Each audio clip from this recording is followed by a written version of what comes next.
کالا جادو ایک منفی علم ہے جسے مختلف ناموں سے یاد کیا جاتا ہے، مثلاً جنتر منتر، افسوں، ٹونا، اثر اور سحر وغیرہ۔ کالے جادو کی حقیقت دنیا کی ہر قوم اور ہر خطے میں تسلیم کی گئی ہے اور اقوام عالم میں یہ کئی روپ میں موجود ہے۔ دراصل روز اول ہی سے انسان نے اپنے آپ کو خوف و خطر میں گھرا ہوا پایا، چنانچہ اپنی حفاظت اور بچاؤ کے لیے اس نے طرح طرح کے اقدام کیے، اجتماعی زندگی کو اپنایا، چار دیواری اور مکان کا سہارا لیا، جسمانی، روحانی اور نفسیاتی بیماریوں سے نجات حاصل کرنے کے لیے مختلف علاج دریافت کیے۔ یہی نہیں بلکہ بے رحم و سرکش اور پراسرار مخلوق سے محفوظ رہنے کی خاطر جادو ٹونے اور جنتر منتر بھی ایجاد کیے۔ اصل میں وہ وقت اور حالات کو اپنے تصورات اور مرضی کے مطابق ڈھالنا چاہتا تھا، اپنی کامیابی کے لیے فوری اور آسان راستے کا متلاشی تھا، اور اسی لیے نام نہاد جادو ٹونے کے چکر میں اپنی دولت برباد کرنے لگا۔ ناول کالا جادو ایک ایسے نوجوان کی داستان ہے جو راتوں رات امیر بن کر دولت کی ریل پیل میں داخل ہونا چاہتا تھا، لیکن اس ہوس زر میں ایک شیطان صفت آدمی کے چنگل میں پھنس جاتا ہے جو اسے اپنے مذموم مقاصد کے لیے استعمال کرنا چاہتا ہے۔ انکار کی صورت میں وہ قاتل بن جاتا ہے، پھانسی کے تختے تک جا پہنچتا ہے اور پھر کسی طرح پھانسی سے بچ جاتا ہے تو والدین سے محروم ہو کر در بدر کی ٹھوکریں کھاتا ہے۔ یوں اس کی زندگی میں مصائب کا ایک طویل سلسلہ چل نکلتا ہے جو اس کے ساتھ ساتھ قاری کو بھی کسی اور دنیا میں لے جاتا ہے۔ ایم راحت کی دلکش اور پرتجسس تخلیق آپ کو برسوں یاد رہے گی۔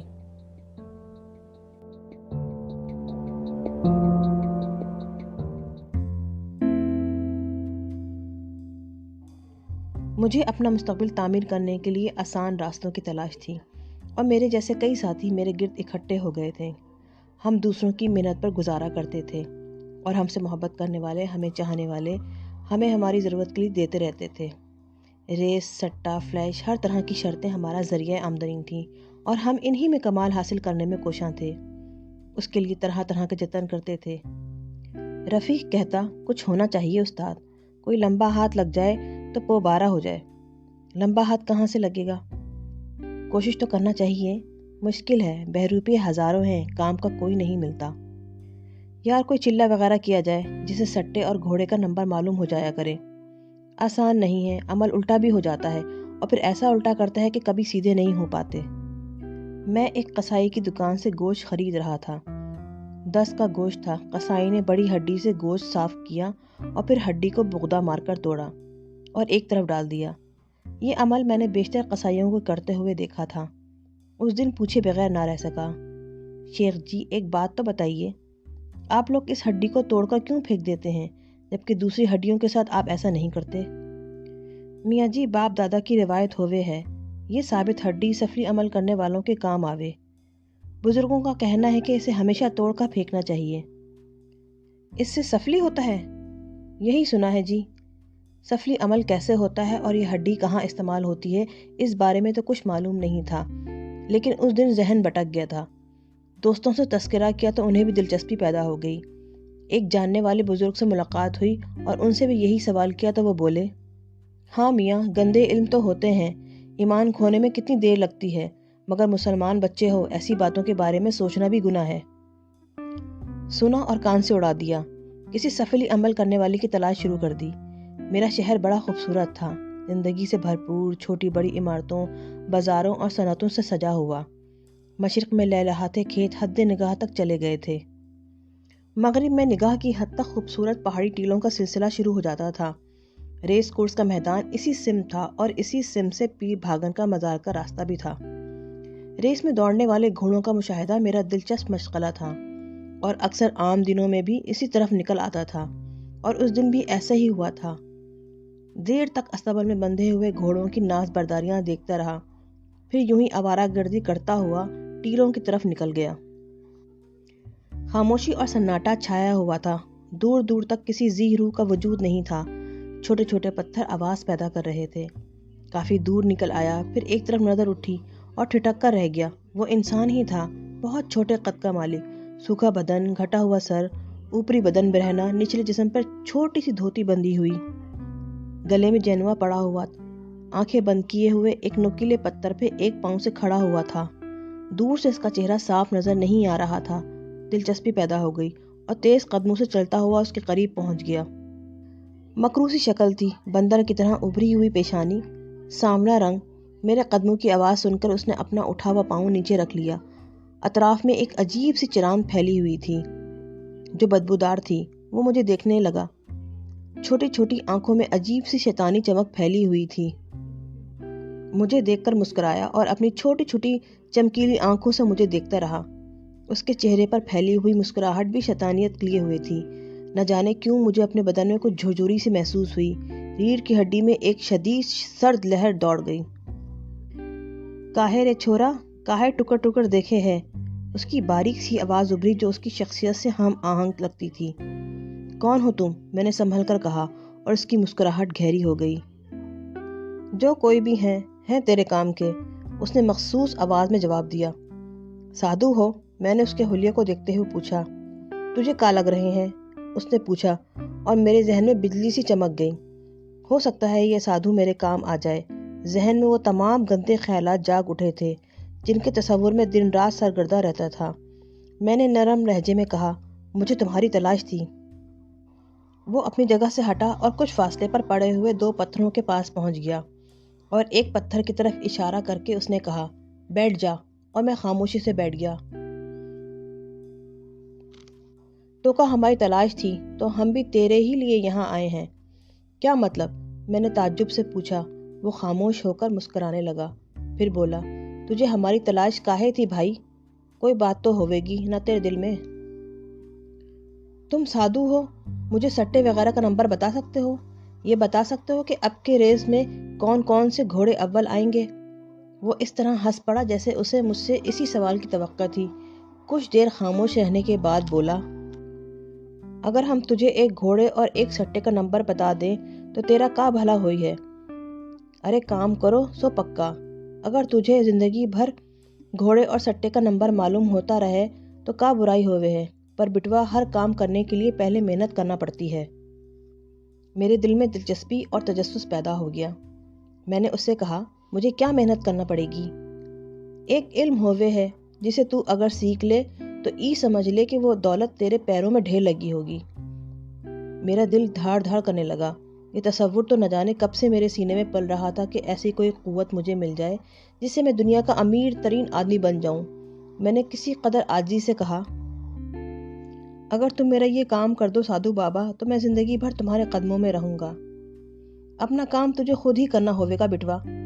بس سمجھ لو کہ ہم تیری مدد کریں گے۔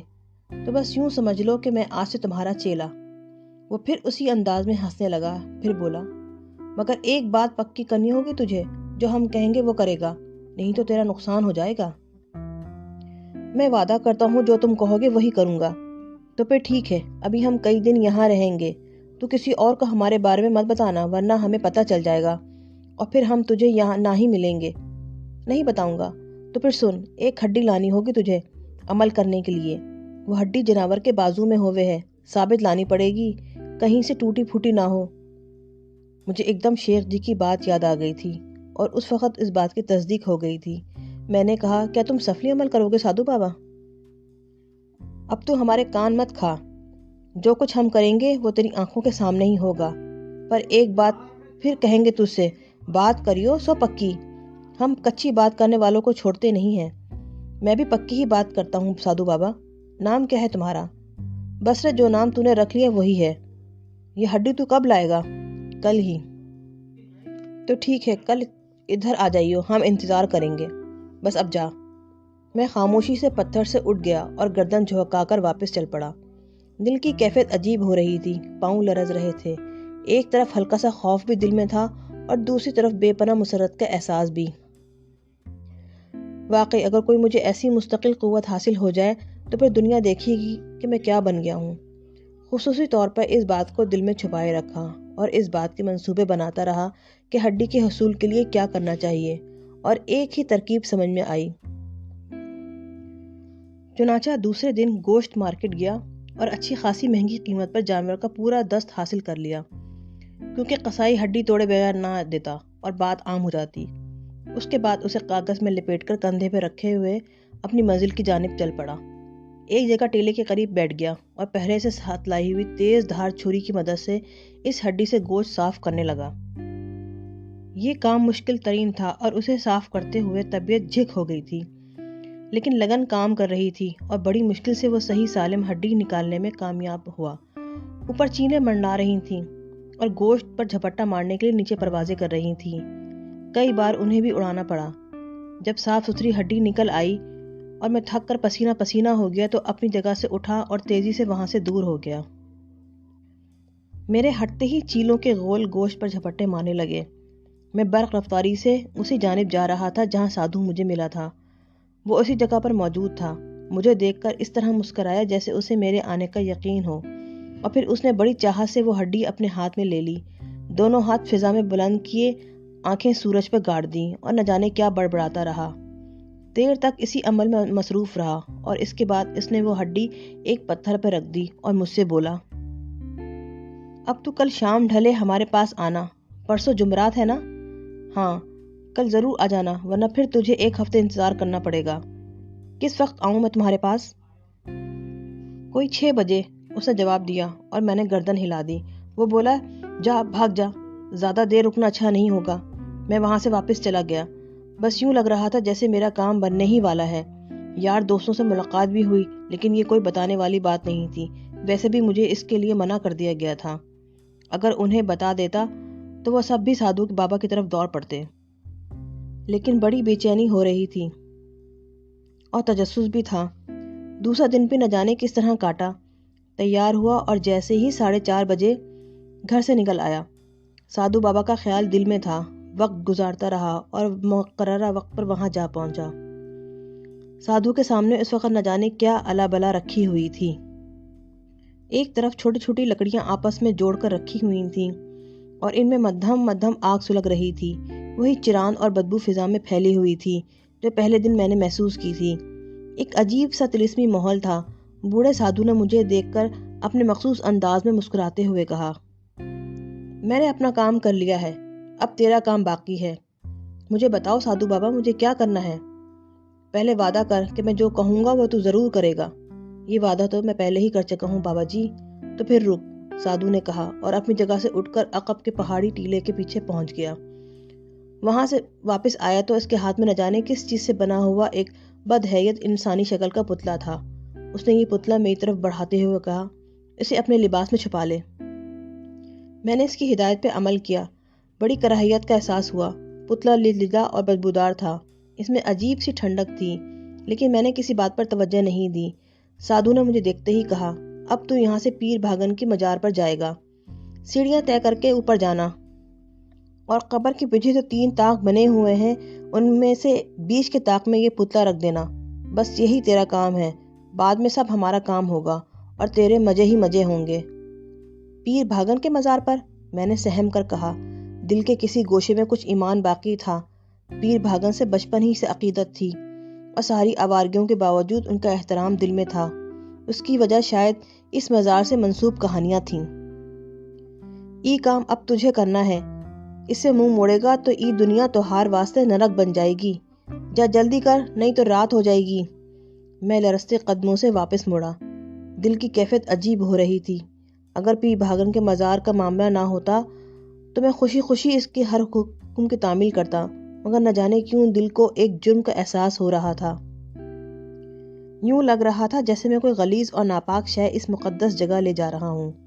کچھ دور جا کر میں نے گردن موڑی مگر بوڑھا وہاں موجود نہیں تھا۔ وہ ناپاک پتلا مجھے اپنے سینے پر بوجھ محسوس ہو رہا تھا۔ کچھ دور چل کر ایک اور عجیب احساس ہوا۔ پتلے میں انسانی جسم جیسی حرارت پیدا ہوتی جا رہی تھی اور یہ شاید میرے خوف کا تخلیق کردہ احساس تھا کہ وہ پتلا مجھے اپنے سینے کے قریب کل بلاتا ہوا محسوس ہو رہا تھا، جیسے اس میں جان پڑ گئی ہو۔ خوف و دہشت کی سرد لہریں میرے بدن میں دوڑنے لگیں مگر میں اسے لباس میں سے نکالنے کی ہمت نہ کر سکا تھا۔ مزار تک کا فاصلہ نہ جانے کس طرح طے کیا تھا۔ مزار ایک ٹیلے پر تھا اور وہاں تک جانے کے لیے ٹیلے پر 19 سیڑھیاں تراشی گئی تھیں۔ میں نے لرزتے قدموں سے پہلی سیڑھی پہ قدم رکھا اور خاموشی چھائی ہوئی تھی، کیونکہ یہ مزار شہر سے بالکل باہر تھا اور یہاں زیادہ تر لوگ نہیں آتے تھے۔ ہاں، جمعرات کو یہاں رونق ہوتی تھی اور کافی لوگ نظر و نیاز کرنے آ جاتے تھے۔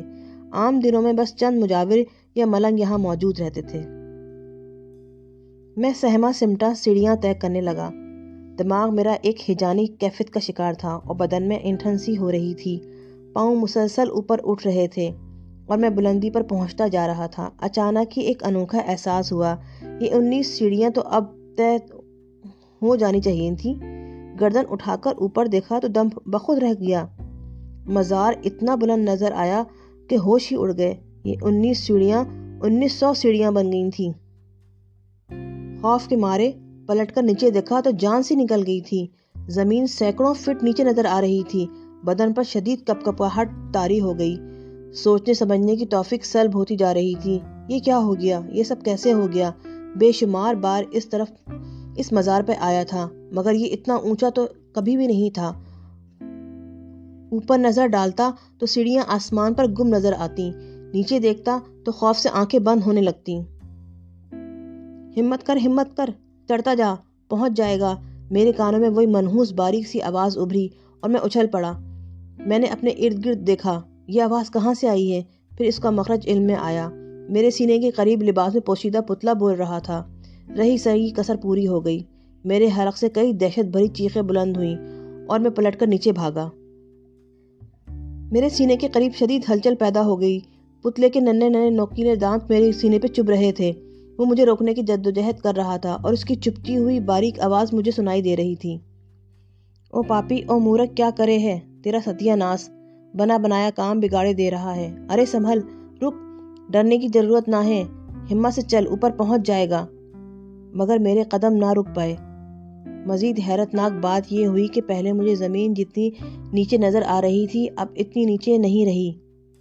میں آخری سیڑھی عبور کر رہا تھا کہ پاؤں لڑکھڑائے اور میں بری طرح نیچے گرا۔ نیچے پتھریلی زمین تھی، سر ایک پتھر سے ٹکرایا اور آنکھوں میں سورج اتر آیا اور پھر گہری تاریکی چھا گئی۔ نہ جانے کب تک یہ کیفیت رہی۔ ہوش آیا تو ماموں ریاض کی آواز سنائی دی۔